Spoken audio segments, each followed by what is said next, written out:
AVP 24 news पर वक्त हो गया है दिन भर की 10 बड़ी खबरों का। भारत के प्रधानमंत्री आज कृषि कानून के विरोध में चल रहे प्रदर्शन के बीच खुद किसानों के बीच होंगे। प्रधानमंत्री एक दिवसीय दौरे पर गुजरात के कच्छ जा रहे हैं। कच्छ में प्रधानमंत्री कई विकास परियोजनाओं का शिलान्यास करेंगे और कृषक समुदाय से संवाद करेंगे। प्रधानमंत्री गुजरात में मौजूद सिख किसानों से मुलाकात करके उन्हें कृषि कानून के फायदे बताएंगे। ये जानकारी एक आधिकारिक बयान से प्राप्त हुई है। बयान के अनुसार प्रधानमंत्री वहां किसानों और कलाकारों से वार्ता करने के बाद मुख्य कार्यक्रम में शामिल होंगे। प्रधानमंत्री गुजरात में हाइब्रिड नवीकरणीय ऊर्जा पार्क, पैकिंग प्लांट और स्वचालित दूध प्रसंस्करण का शिलान्यास करेंगे। इस शुभ अवसर पर भारत के प्रधानमंत्री के साथ साथ मुख्यमंत्री विजय रूपाणी भी मौजूद रहेंगे। इसके बाद प्रधानमंत्री सफेद रण का दौरा भी करेंगे। राज्य की तरफ से जारी प्रेस विज्ञप्ति के अनुसार भारत पाक सीमा के पास बसे किसानों को प्रधानमंत्री से संवाद के लिए आमंत्रित किया गया है। इस क्षेत्र में करीब 5000 सिख परिवार रहते हैं। कृषि कानून के विरोध में चल रहे प्रदर्शन पर पंजाब के लुधियाना से कांग्रेस के सांसद रवनीत सिंह बिट्टू ने किसान नेताओं पर निशाना साधते हुए कहा कि ये लोग अपना मतलब निकालने के लिए भोले किसानों का इस्तेमाल कर रहे हैं, जिससे राष्ट्र को हानि हो रही है। मीडिया कर्मियों से वार्ता के दौरान रवनीत ने कहा कि कृषि कानून को रद्द कराने का मकसद तो कहीं पीछे रह गया है। अब स्टेज पर अभद्र भाषाओं का उपयोग करके युवाओं को भड़काया जा रहा है। किसान केंद्र सरकार से अपनी समस्याओं का हल लेने आए हैं, लेकिन गुंडा तत्व इसे खराब कर रहे हैं। ऐसे लोग खालिस्तान के नारे लगा रहे हैं। ये लोग किसान कभी नहीं हो सकते। ऐसे लोगों को प्रदर्शन से तुरंत बाहर किया जाना चाहिए। बता दें कि इससे पहले भी रवनीत सिंह ने कृषि कानून के विरोध में प्रदर्शनकर्ताओं पर निशाना साधा था। रवनीत ने किसान आंदोलन में आतंकियों के शामिल होने की आशंका तक जताई थी और इस आंदोलन को तत्काल समाप्त किए जाने की केंद्रीय गृह मंत्री से मांग भी की थी। कृषि आंदोलन के विरोध में किसानों का प्रदर्शन आज भी जारी है। किसान कृषि कानून को रद्द किए जाने की अपनी मांगों पर डटे हुए हैं।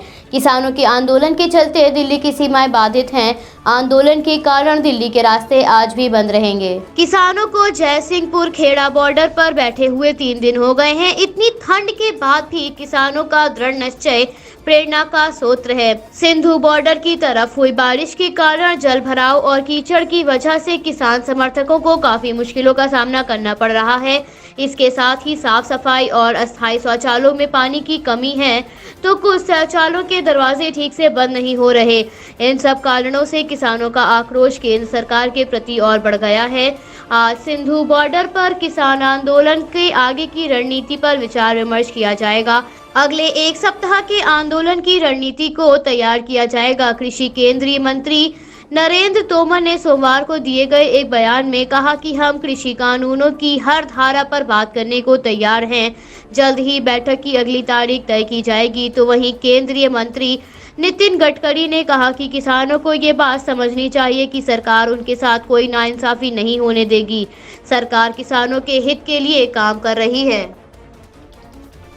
कृषि आंदोलन के बीच भारत में नागरिकता संशोधन कानून पर एक बार फिर से आक्रोश की लहर उठ सकती है, जिसके मद्देनजर दिल्ली के शाहीन बाग और जामिया नगर में भारी पुलिस बल तैनात किया गया है। इन दोनों जगहों पर धरना प्रदर्शन एक बार फिर से शुरू हो सकता है। प्राप्त जानकारी के अनुसार JNU के छात्र द्वारा यहां पर प्रदर्शन शुरू किया जा सकता है, जिसके चलते इन मार्गों पर किसी को भी एकत्रित होने नहीं दिया जा रहा है। यहाँ से आवाजाही करने वाले लोगों पर कड़ी नजर रखी जा रही है। नागरिकता संशोधन कानून के विरोध में इन दोनों जगहों पर काफी विरोध हुआ था। शाहीन बाग में धरना प्रदर्शन करीब 101 दिन चला था, जिससे भारत का अब तक का सबसे लंबा धरना प्रदर्शन बताया जा रहा है। कोरोना काल के चलते इस धरना प्रदर्शन को 24 मार्च को खत्म किया गया था। आज इस धरना प्रदर्शन को लगभग 1 वर्ष पूरा हो रहा है। ऐसे में पुलिस की आशंका है कि शाहीन बाग और जामिया नगर में एक बार फिर से नागरिकता संशोधन कानून के विरोध में प्रदर्शन शुरू किया जा सकता है। प्रदर्शनकारी किसान आंदोलन की आड़ में नागरिकता संशोधन का विरोध प्रदर्शन शुरू कर सकते हैं। इसके लिए दिल्ली पुलिस को दिशा निर्देश जारी किए गए हैं।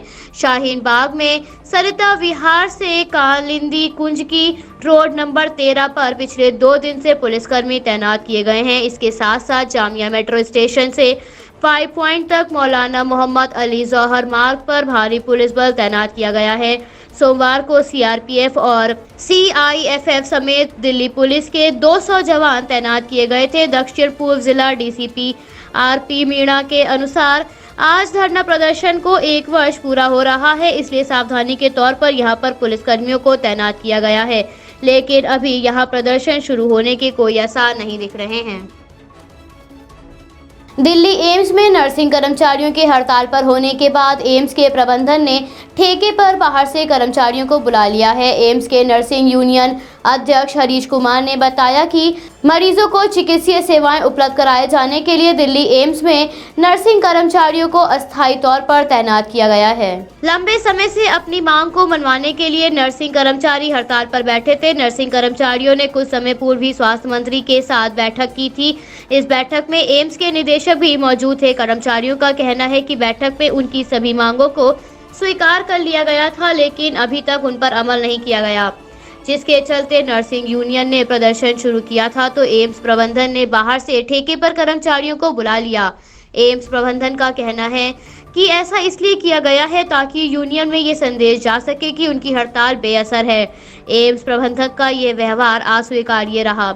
नर्सिंग कर्मचारियों द्वारा मरीजों के इलाज में कोई रुकावट न आए, इसके लिए दिल्ली पुलिस को पत्र लिखकर अतिरिक्त पुलिस बल तैनात करने की अपील की गई है।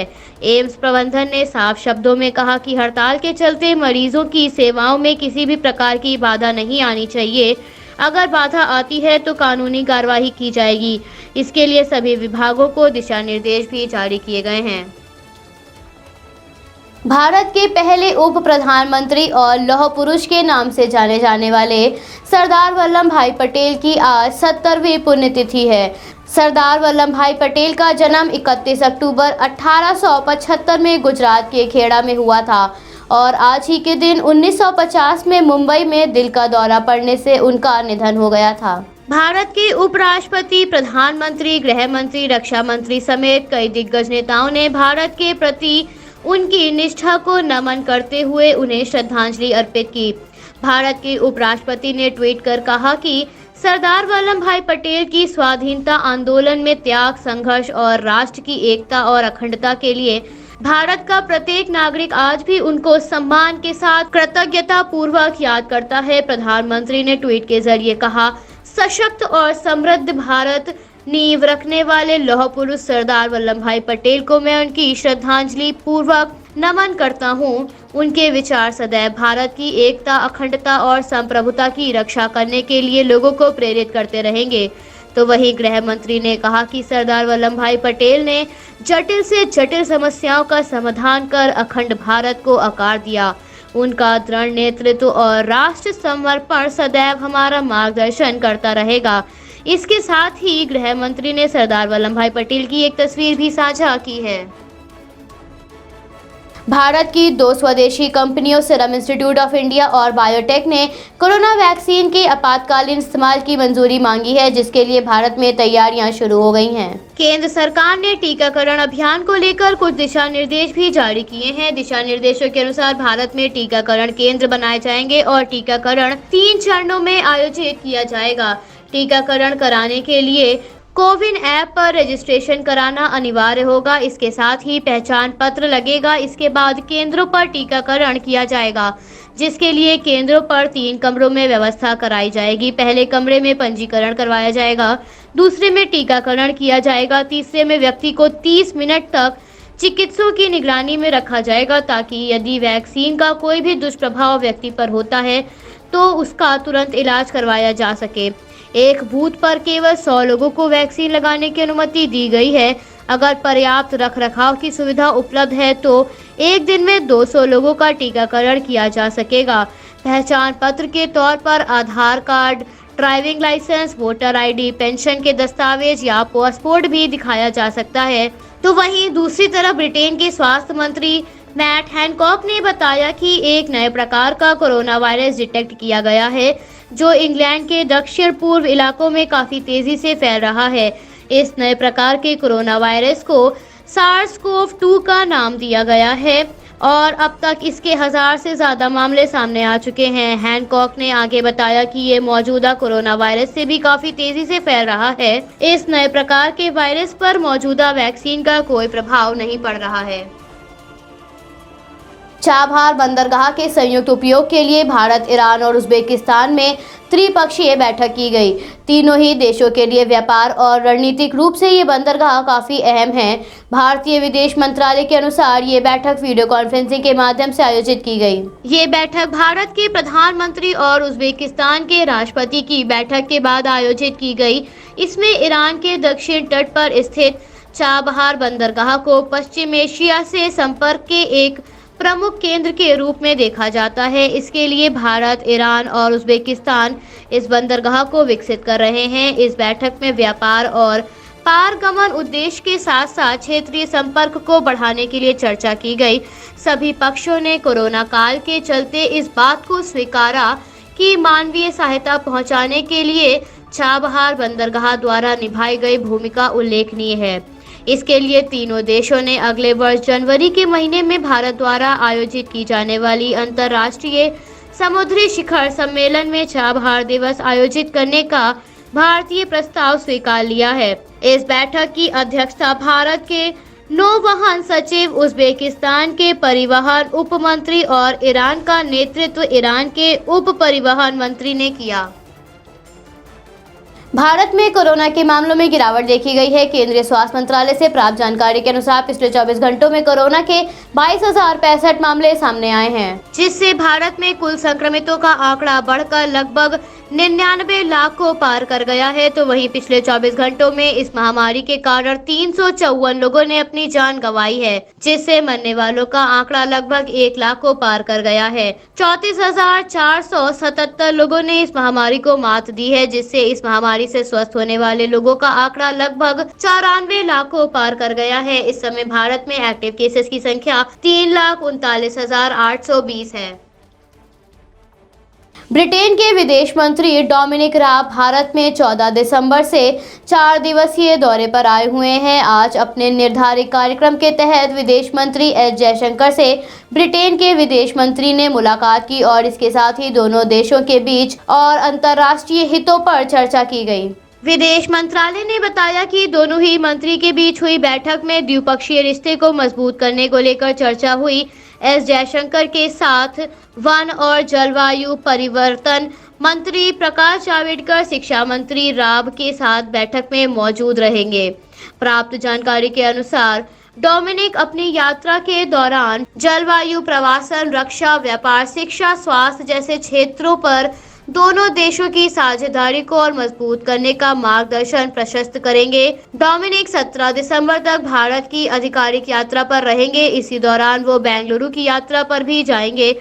17 दिसंबर को कर्नाटक के मुख्यमंत्री से मुलाकात करेंगे। भारत और ब्रिटेन के बीच 2004 से रणनीतिक रिश्ते बने हुए हैं। Bureau report, ABP 24 news, Lucknow. Subscribe कीजिए हमारे न्यूज चैनल को और बेल आइकन को प्रेस करना ना भूलें ताकि हमारे नए वीडियोस का नोटिफिकेशन आपको मिलता रहे।